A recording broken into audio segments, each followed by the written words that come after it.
I'll tell you why I was attracted to our next guest. Because of the position he served in as former Assistant U.S. Secretary of Health and Human Services under President George W. Bush.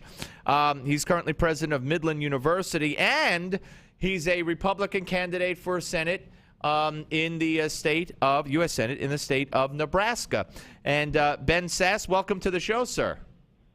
Steve, thanks. Good to be with you. Thank you. And the reason I was attracted to you is because, man, I have been calling for the Republicans to defund Obamacare or parts of Obamacare as they have the power to do. Instead, they keep passing in the House this bill that says, we want to abolish Obamacare, knowing full well that that's not going to go anywhere, and the Senate or the president would never sign it.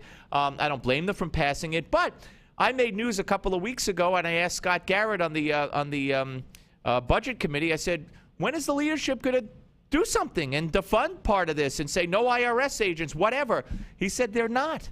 He said not now because they're afraid that Obama will then not sign the budget bill, because this would be in the budget or not be in the budget, as the case may be. It would close the government down, and he believes that the leadership believes it's a losing proposition. I got the same thing from Congressman Peter King and others since then, and I am so disappointed. But you're calling in a piece that you wrote on Sunday for the Republicans to do just what I and many others would hope they would do, defund this thing.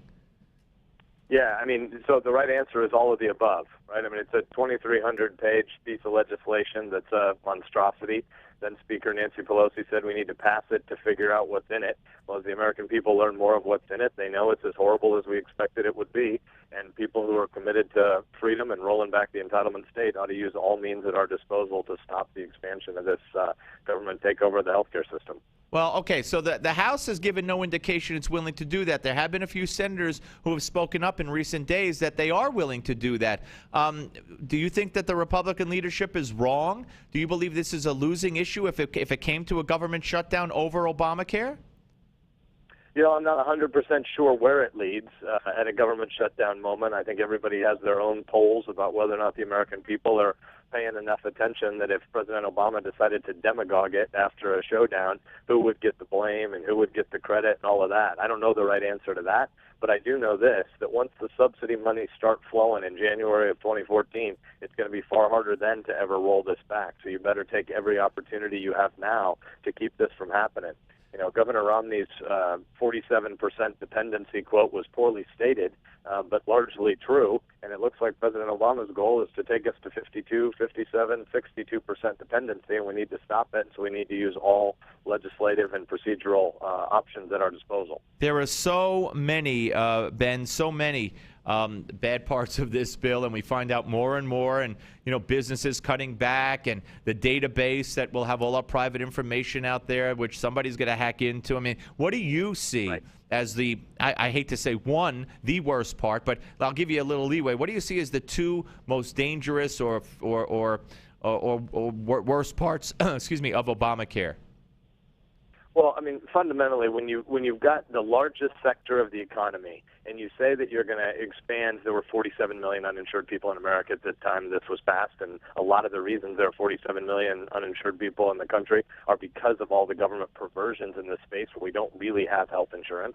We all know that property and casualty insurance markets work. Health insurance doesn't work because of the government's tinkering with it. But supposedly we're going to get 32 of those 47 million people uninsured, and it's half and half Medicaid expansion, which we all know Washington's going to supposedly pay for all this with free money for 3 or 4 years, and then it goes back to the states. The other half, the 16 million, are supposed to be in these state-based exchanges. And as you say, there is no way the federal government can administer these exchanges. It's sort of euphemism for marketplace. Right. It's only a marketplace in the way that the DMV is a marketplace for you to get your driver's license. Right. Both halves of that are a nightmare. And we're talking to Ben Sasse, former U.S. Secretary of Health and Human Services, Assistant Secretary of Health and Human Services, also president of Midland University, and running for the Republican nomination for the Senate seat in the state of Nebraska. You and your piece say that this is not just about health care. This is about a runaway executive branch when it comes to power. Yeah, I mean, one of the horrible pieces of this law is the employer mandate.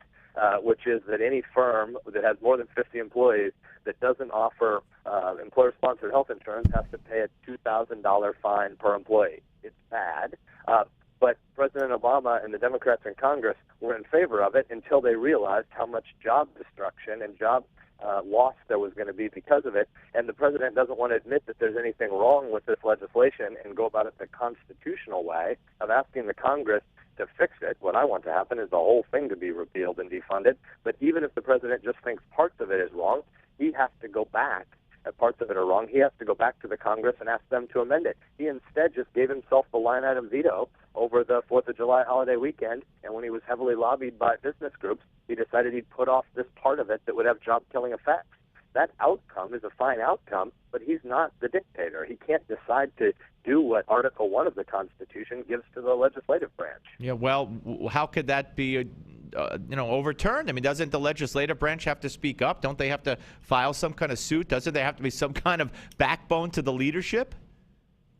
I mean, right now we have two parties in Congress. We have a do bad things Democratic Party and a do nothing Republican Party. And at the end of the day, it doesn't seem like there's a lot of will in either party to acknowledge that what President Obama is doing, again, well beyond the fact that I think the substance of this health care reform legislation is bad, but at a constitutional procedural level, they need to stand up and talk about, we need to have a basic American conversation again about the Constitution, and he doesn't have these powers, and you're not hearing any Democrats standing up to him, and few Republicans that look like they're willing to do it with actual teeth. Ben, we didn't talk much about your race in particular, but I think people have heard you, and I like what you're saying, and I thank you for taking the time to be with us, and good luck.